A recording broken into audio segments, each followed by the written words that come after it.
Il existe des personnes pour qui l'impolitesse, la dévalorisation, les insultes, les provocations et autres manipulations sont le principal moyen de communiquer et de nouer des relations. Certaines d'entre elles ont grandi dans des familles dysfonctionnelles, où c'était la façon de communiquer. Les relations n'étaient pas fondées sur le dialogue, l'amour, le soutien, l'intimité émotionnelle et un attachement sain, mais sur la manipulation, la dépendance, les griefs, le ressentiment, la culpabilité, la honte et d'autres émotions toxiques. Certaines personnes présentent des symptômes narcissiques, antisociaux, borderline, hystériques et d'autres symptômes cliniques. Et elles ne peuvent tout simplement pas communiquer et établir des relations d'une autre manière. Ce sont tous nos narcissiques, psychopathes, borderline et hystériques préférés. Changer, recycler et recabler ces personnes est généralement futile et souvent dangereux.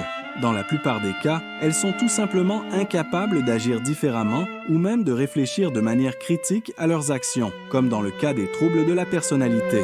Le coupable, le mauvais et l'injuste, c'est toujours quelqu'un d'autre. Cependant, il arrive que nous devions communiquer avec ces personnes et, d'une manière ou d'une autre, établir des relations avec elles. Il peut s'agir de nos parents, de nos amis, de nos clients, de nos employés, voire de nos patrons.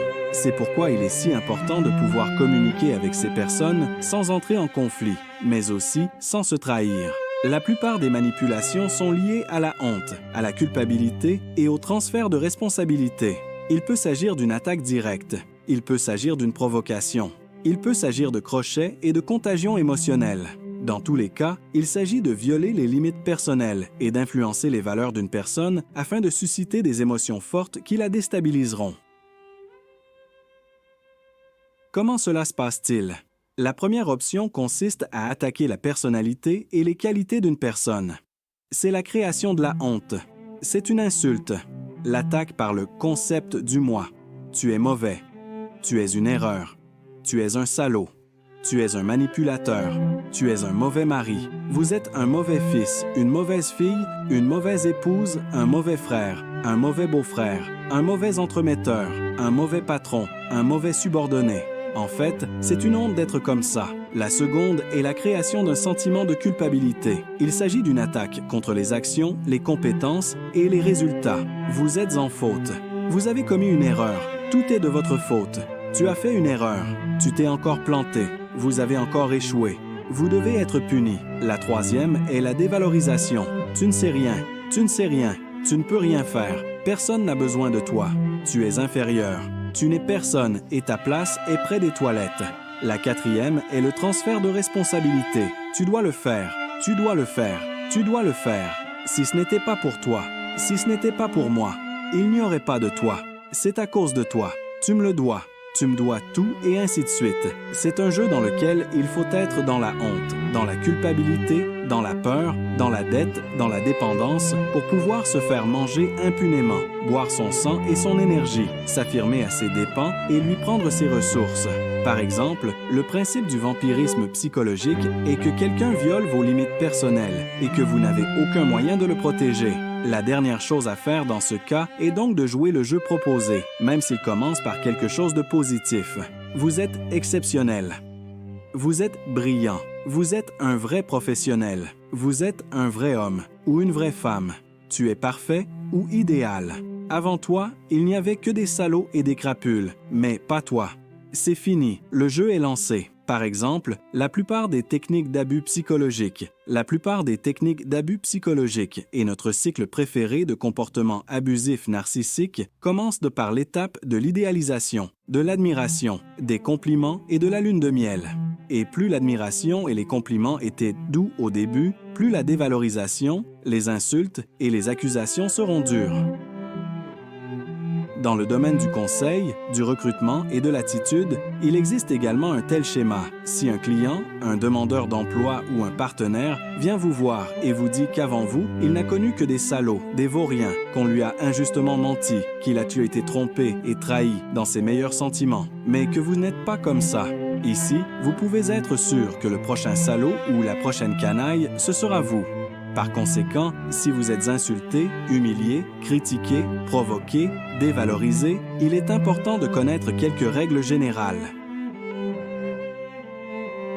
Premièrement, si vous rétorquez « Non, je ne suis pas comme ça, ce n'est pas ma faute, je ne devrais pas, ce n'est pas vrai », vous avez perdu. Les gens de droite ne discutent pas.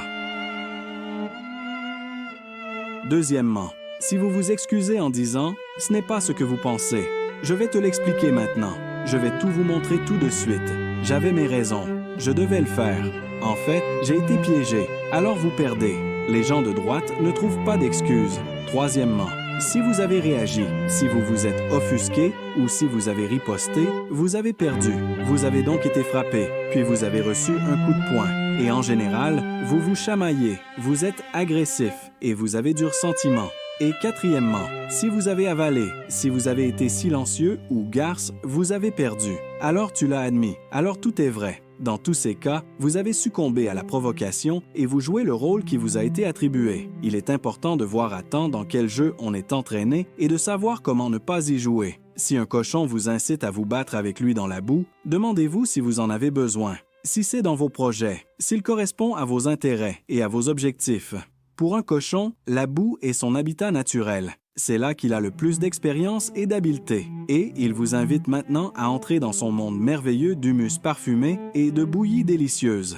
Par conséquent, si vous n'avez pas l'intention de prouver quelque chose à quelqu'un, de lancer des perles, et que vous ne pouvez pas vous permettre un conflit, vous pouvez utiliser 3 moyens relativement doux de répondre aux provocations: le flou, le grotesque et l'effondrement. La première option, la plus douce, est le flou. Vous ne discutez pas, vous ne justifiez pas, vous spéculez de manière détachée sur le sujet, vous étalez la provocation sur l'arbre, vous exprimez de manière détachée vos pensées à haute voix, par exemple. Position intéressante, pergunta fascinante, point de vue inattendu, c'est peut-être ce que vous auriez pu penser. Peut-être qu'à votre place, j'aurais pensé exactement la même chose. C'est peut-être un point de vue valable, peut-être pas. Qui sait, il peut y avoir différents points de vue sur cette question. Probablement, même une telle chose ne peut être totalement exclue. Peut-être, probablement, cela peut exister ou non. Il n'y a aucun moyen de savoir avec certitude. Vous êtes un manipulateur. C'est une opinion intéressante. Je suppose que, d'une certaine manière, nous nous influençons tous les uns les autres. Il y a probablement d'autres personnes qui pensent la même chose. Je suppose que ce point de vue a le droit d'exister. Ou encore, c'est de ta faute. Tout est de votre faute. C'est une position intéressante. Je suppose que, d'une certaine manière, nous sommes tous responsables de ce qui se passe dans notre vie. C'est peut-être ce que l'on pourrait penser aussi. On peut avoir des opinions différentes à ce sujet. Vous ne pouvez rien faire. Tu ne sais rien faire. Tu n'es personne.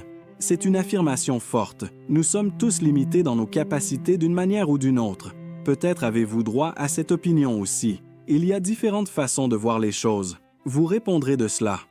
Peut-être que si j'étais vous, je raisonnerais de la même manière. Il n'est pas impossible que, dans une situation similaire, je pense ainsi de manière catégorique.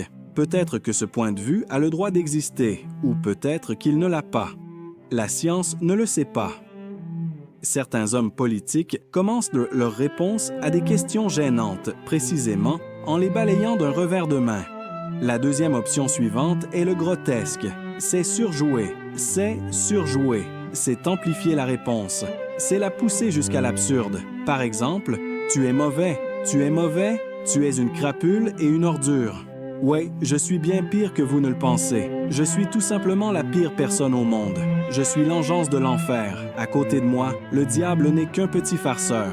Tu es un manipulateur, un abuseur et une personne généralement toxique. Oui, tu n'as pas idée à quel point. C'est juste que tu es, en ce moment, déjà sous mon hypnose et tu ne réalises pas tous les psychovirus que j'ai déjà installés dans ta psyché. À côté de moi, les ficus se dessèchent et les cactus deviennent chauves. Même les chats persans se transforment en sphinx. C'est de ta faute, tu as tout gâché, tout est de ta faute. Oui, tout ce qui va mal dans ta vie, c'est à cause de moi. La pluie derrière ta fenêtre, c'est toutes mes sales manigances. Le bitcoin qui tombe, l'œil qui tourne, le crocodile qui n'attrape pas, la noix de coco qui ne pousse pas, ce sont toutes mes viles insinuations. Ne discutez pas, ne changez pas d'avis, mais amplifiez, portez au délire, à l'absurde, tout cela en fonction de la situation. La technique suivante est l'effondrement. C'est la réaction opposée à la provocation. C'est une rupture dans le schéma. C'est un jeu différent. Il s'agit de jouer le jeu inverse. Au lieu de la honte, de la culpabilité, du ressentiment et de la peur, vous réagissez avec fierté, joie et gratitude. Vous réagissez comme si vous étiez félicité et récompensé.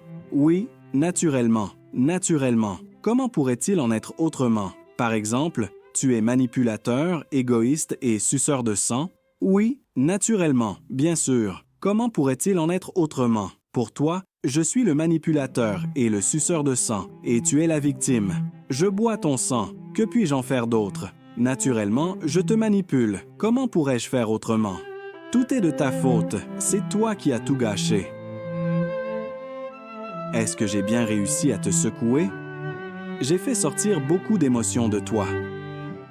Ou plus formellement, je suis heureux d'avoir pu faire autant pour vous. Ou encore, je suis flatté par tant d'attention portée à mon humble personne. Tout est de votre faute. Vous devriez être puni. Bien sûr que vous êtes mécontent. Naturellement, vous souffrez. Bien sûr que vous vous sentez mal. Bien sûr que tu es en colère. Ce sont vos émotions, ce sont des émotions et elles vous appartiennent. C'est à cela qu'elles servent. Je suis heureux que tu le montres. Choisissez le degré d'impolitesse et la formulation en fonction de la situation et de vos capacités. Parfois, un état de fierté et de gratitude suffit, au lieu de la honte et de la culpabilité. Dans ce cas, le texte n'a plus d'importance. Par exemple, « Oui, je vois. Oui, je vois. C'est bien. Je comprends. Merci. » Dans certains cas de relations de codépendance et de toxicité, l'utilisation de la technique de l'effondrement a même un effet thérapeutique. Nous obtenons flou, grotesque, effondrement. Estomper la provocation, intensifier la provocation, remplacer la réaction par une réaction opposée, dissocier, amener à l'absurde, briser le schéma. Ce sont des techniques relativement douces qui vous aideront à ne pas vous salir dans les provocations et les névroses des bourreaux des autres et en même temps à ne pas vous perdre. Naturellement, il est possible de ne pas s'orienter sur le moment. C'est pourquoi il est très important de préparer les négociations à l'avance. Pratiquez toutes ces techniques dans une atmosphère sûre avec vos amis, collègues et associés. Choisissez vos phrases en fonction de la situation afin que ces techniques deviennent votre compétence inconsciente. Ainsi, sur le moment, vous aurez plus de chances de réagir correctement à la provocation. Si ces techniques vous intéressent et que vous souhaitez en savoir plus sur la façon de gérer la manipulation et les relations toxiques, n'oubliez pas de surveiller les nouveaux numéros. Nous avons encore beaucoup d'autres techniques utiles à vous proposer.